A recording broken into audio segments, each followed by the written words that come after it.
isso aí, galera. HGBS 11. Fundo de shopping é um fundo que não vejo tanta gente falando assim. É um fundo um pouquinho mais caro ali do que a média convencional de fundos imobiliários. É um fundo que custa acima de R$ 200. E aí no vídeo de hoje eu quero comentar um pouco sobre os dividendos desse fundo e também mostrar aqui um documento que é bem interessante que você, investidor, saiba usar e consiga navegar ali, que é a planilha de fundamentos de um fundo imobiliário. Beleza?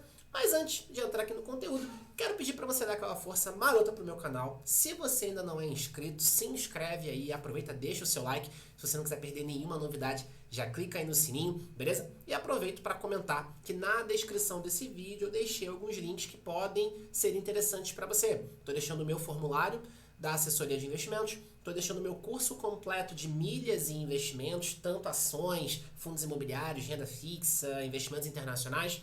Estou deixando o link do meu curso completo de fundos imobiliários e estou deixando o link da minha planilha de preço-teto. Beleza? Galera, então vamos lá. No momento que eu estou gravando esse vídeo aqui, mercado já fechado, fundo ali negociado a R$ 208,76, um yield de 10,41. Fundo sendo negociado com desconto no mercado, PVP de 0,92. Lembrando, PVP não é a melhor métrica para avaliar se um fundo de tijolo está barato ou caro. Patrimônio de quase 3 bi, quase 2% de participação no IFIX, mais de 120 mil cotistas e uma liquidez na ordem aqui de 5 milhões. Fundo pagando ali 1,75, já chegou a pagar um pouquinho mais e agora pagando ali em torno de 1,75. Bom, então esse é o panorama de dividendos que a gente tem no HGBS. E aí quero convidar vocês a olhar a planilha de fundamentos do HGBS. Tá? Nem todos os fundos imobiliários possuem essa planilha, mas os que possuem, tá, seria algo muito interessante que você, pelo menos uma vez ali na sua vida enquanto investidor, você acessasse esse conteúdo, porque aqui você tem uma ferramenta de informações bem ampla, bem detalhada sobre os ativos. Você consegue ver um histórico muito mais detalhado do que no relatório gerencial.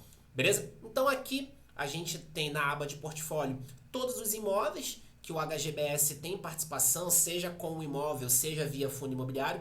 A gente tem ao todo aqui 19 participações no HGBS, beleza? Então aqui a ABL total, área bruta locável, e aqui a ABL referente à participação do HGBS, tá? Em alguns ele é o majoritário, em outros não. Então a gente tem uma participação aqui bem mesclada.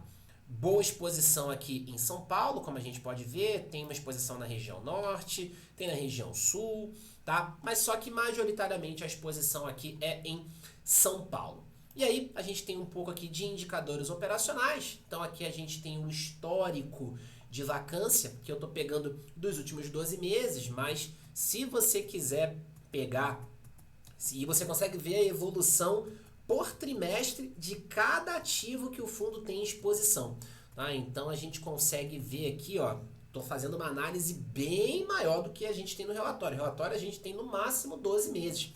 Aqui eu estou pegando lá de trás, ó. Se você for pegar 2020, você consegue ver, tá? E aí, quando a gente olha, pegando de 2020 até 2024, então um período de 4 anos, a gente vê, ó, que a vacância do HGBS teve ali um incremento, nada muito preocupante, tá? Ao longo de 2020, uma vacância ali abaixo de 10%. Beleza? Daí a gente teve uma subida ali em 2021, depois a gente deu uma arrefecida, tá? E aí voltou para o patamar que ele estava praticando em 2021, beleza? Ficou ali num patamar de 6, aí 2022 ele foi ali para um patamar de 8, chegou a bater 9%, tá? E quando a gente olha agora, a gente está ali num patamar de 6, 6,5. Então a gente vê ali uma vacância, olhando para os últimos 4 anos, uma vacância rodando ali entre 6 e 9%, na maior parte do tempo passando ali na casa dos 6, 7%. Beleza? Então uma vacância entre 6 e 9 e aí uma média entre 6 e 7. Uma vacância bem tranquila, tá? A gente sabe o quanto que os fundos de shopping sofreram ali em 2020, mas a gente já consegue ver uma boa retomada. Na verdade, os fundos já estão rodando muito de forma muito tranquila, né? Se você for pegar o histórico de vacância ali dos fundos, você vai ver realmente a comparação, você vai ver que realmente o patamar tem sido esse, 6, 7, em alguns ali 9%, tá? Mas os fundos estão rodando nesse patamar, já conseguiram entregar um resultado muito interessante, beleza?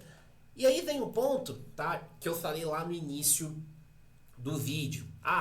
PVP não é a melhor métrica para dizer se um fundo de tijolo tá barato ou caro. Se liga nessa parte aqui da planilha, tá? Aqui a gente tem um valor justo dos imóveis, tá? Que o fundo tem participação. Aí ele pega aqui o percentual de participação que ele tem e aí qual que é o valor referente à participação que o HGBS tem no imóvel. Perceba, olha o prazo que está sendo feita cada avaliação aqui. Dezembro de 18, dezembro de 19, dezembro de 20, 2021 a gente teve 2 avaliações. Percebam que essa avaliação ela é feita a cada ano, a cada 12 meses, beleza? Então, poxa, o valor patrimonial é atualizado a cada 12 meses. Então, como é que a gente vai conseguir avaliar se um fundo de tijolo está barato ou caro? Porque o VP, via de regra, atualiza a cada 12 meses. Então, o PVP para tijolo acaba ficando bastante defasado. Tá? Então, essa aba aqui ela é boa para mostrar na prática o porquê que olhar PVP para fundo de tijolo não é uma boa métrica para avaliar se um fundo está barato ou caro. Tá bom? Então, essa aba aqui é bem interessante. E aí, vamos ao que interessa. Vamos à aba de fluxo de caixa para podermos falar dos dividendos. Beleza? Então aqui a gente tem a estratificação de resultado, tanto a receita imobiliária quanto a receita financeira, tá? O que a gente teve de lucro aqui, ganho de capital com fundo imobiliário, ganho de capital com venda de imóvel. E aí a gente tem o resultado operacional, né? O resultado líquido por cota e o quanto foi distribuído, tá? Então eu estou olhando 2023. Toda essa parte aqui ela é referente a 2023. Então a gente percebe ali que em janeiro o fundo distribuiu menos do que o que ele teve de resultado líquido. Já em fevereiro, a gente teve um resultado líquido menor, mas ainda assim a distribuição foi mais baixa. Março, quase que empatado. E aí, em abril, o fundo subiu um pouco o patamar de dividendos, mas ele teve um resultado líquido menor. Só que nos 3 meses anteriores, o fundo fez caixa. Beleza? E aí, em maio, mesma coisa, o fundo queimou um pouco de caixa. Junho, a mesma coisa. E daí veio julho.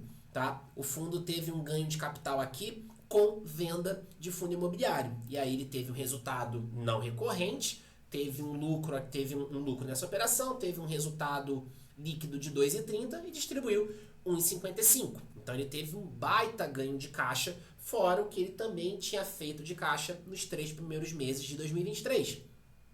Na sequência aqui já é o mês de agosto, então o fundo subiu o patamar de dividendos, queimando caixa. Aqui o fundo manteve o patamar de R$2 queimando caixa.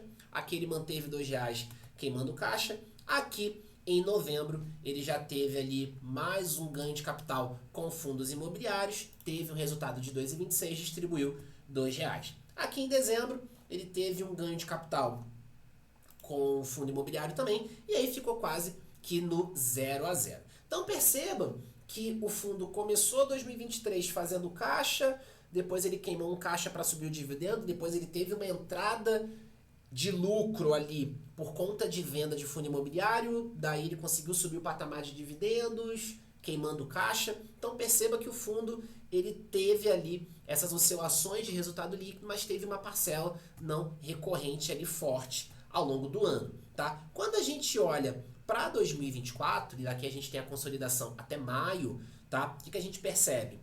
O resultado líquido em janeiro foi de 1,51 e aí a distribuição 1,75. O fundo reduziu ali o quanto que ele está distribuindo para não ficar queimando muito caixa, porque de 1,75 para R$2, isso é por cota, tem uma diferença significativa. Só que aí, o que a gente teve aqui?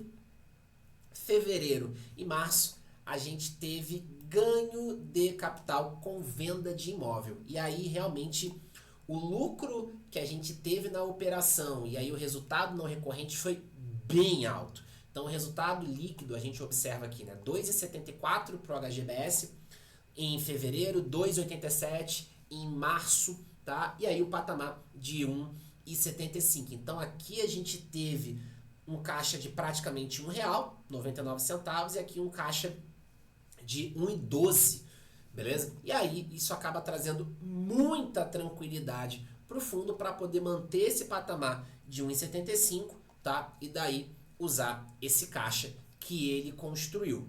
Então perceba, né? Em abril e em maio o fundo teve um resultado ali bem baixo de 1,18, tá? Mas ele consegue manter ali o patamar de 1,75 por conta desse caixa que tem o caixa do ano passado, que ele foi construído, e daí mais o caixa referente a fevereiro e março que o fundo teve, tá? Então percebam, né? O fundo ora distribui acima do que ele teve de resultado líquido, ora distribui abaixo, porque ele teve um ganho de capital, teve alguma movimentação nesse sentido, tá? Então isso aqui é importante você analisar, você entender como que tá a composição do dividendo do fundo imobiliário que você investe ou quer investir.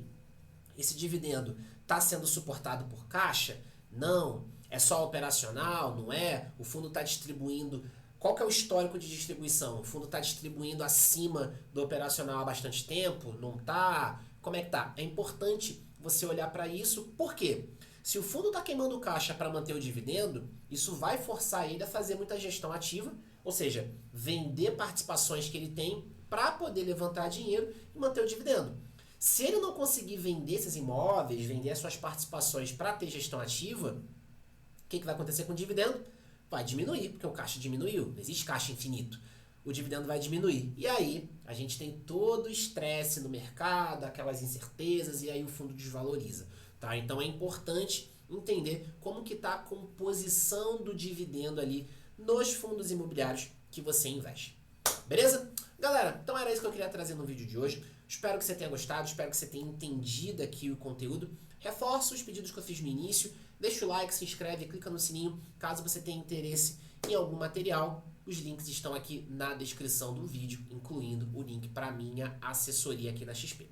Combinado? Galera, então é isso. Muito obrigado pela atenção. Nos vemos no próximo conteúdo.